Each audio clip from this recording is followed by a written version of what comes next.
Je m'appelle Cécile Guedeselva, j'ai créé il y a 2 ans et demi Éthique foncièrement responsable. C'est de l'immobilier responsable, de l'immobilier professionnel.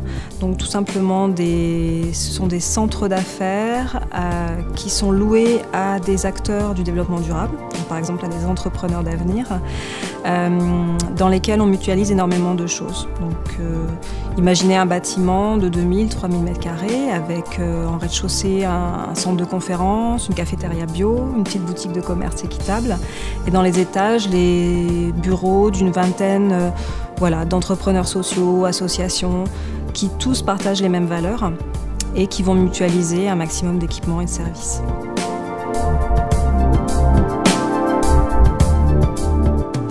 La société, je l'ai créée finalement pour répondre à 3 problématiques.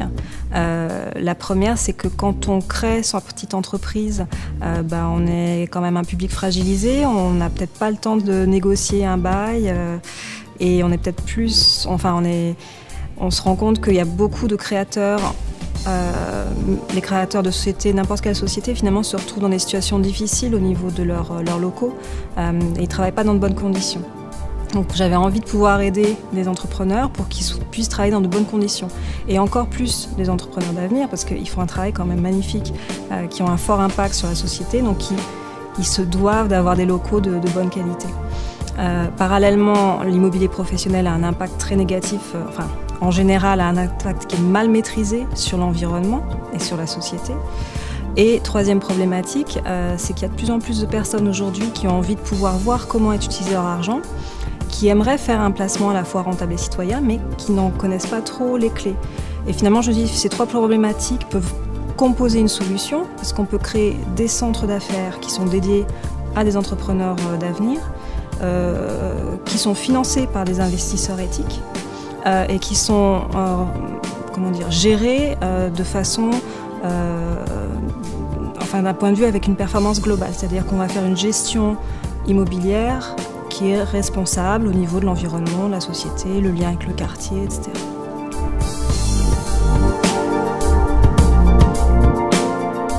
J'avais très à cœur aujourd'hui de parler de l'investissement patient, l'investissement d'avenir. Personnellement, je ne suis pas capable de financer mes projets, c'est impossible. Par contre, j'arrive à financer ces projets parce que justement, j'ai des investisseurs qui sont patients, qui viennent vers moi parce qu'ils ont envie de soutenir un projet, qui s'investissent sur le long terme, qui accompagnent le projet de l'entreprise et qui attendent un retour sur investissement qui soit à la fois financier, environnemental et social. Et je voulais partager cette expérience avec d'autres entrepreneurs qui, eux, peuvent être aussi peut-être en recherche de financement pour dire qu'il est possible de le faire, mais également tout un chacun. Je pense qu'à chaque fois qu'on parle d'investissement patient, d'investissement citoyen, la plupart des gens sont intéressés. Donc plus on en parle, plus on aura des investisseurs éthiques. Et ça peut parce que ça peut être n'importe qui, ça peut être des grands fonds d'investissement, ça peut être des petits porteurs, des gens comme vous et moi.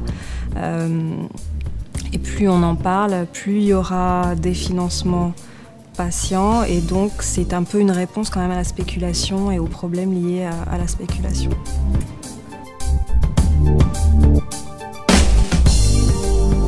Le réseau Entrepreneurs d'avenir, j'ai eu la chance de rencontrer un entrepreneur d'avenir très rapidement et la première chose que ça m'a fait, ça m'a réconfortée dans mon idée parce qu'on peut parfois paraître un peu... Quand on est pionnier, généralement, on est critiqué ou on n'est pas très bien compris. Donc le fait de rejoindre d'autres personnes qui partagent les mêmes valeurs, déjà c'est rassurant, ça redonne de la motivation. Et donc le fait que ça existe déjà en soi, c'est très très bien. Et après, ça m'a permis de rencontrer plein d'autres personnes avec qui j'ai des relations soit de clients, de fournisseurs, ou conseils, de façon assez régulière.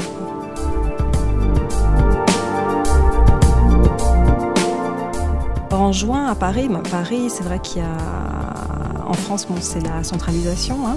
Donc on peut peut-être parler un peu justement de la décentralisation et le fait de pouvoir, quand on est entrepreneur d'avenir, on peut aussi faire le business de façon différente. C'est pas par hasard que j'ai mis le siège de ma société à Vaux-en-Velin, donc non seulement pas à Paris, mais en plus en banlieue lyonnaise. Je pense que Il est important de pouvoir créer de la richesse vraiment de partout. Donc la décentralisation, c'est un très bon sujet, je pense. Sinon, vraiment, les sujets qu'on a vus aujourd'hui, ouais, moi je les reprendrais. Tout ce qui est la finance patiente, les questions d'immobilier, de logement. Le logement, en particulier à Paris, c'est quand même un gros problème. Donc il faut trouver des solutions d'avenir pour pouvoir loger tout le monde dans des conditions décentes et à loyer modéré.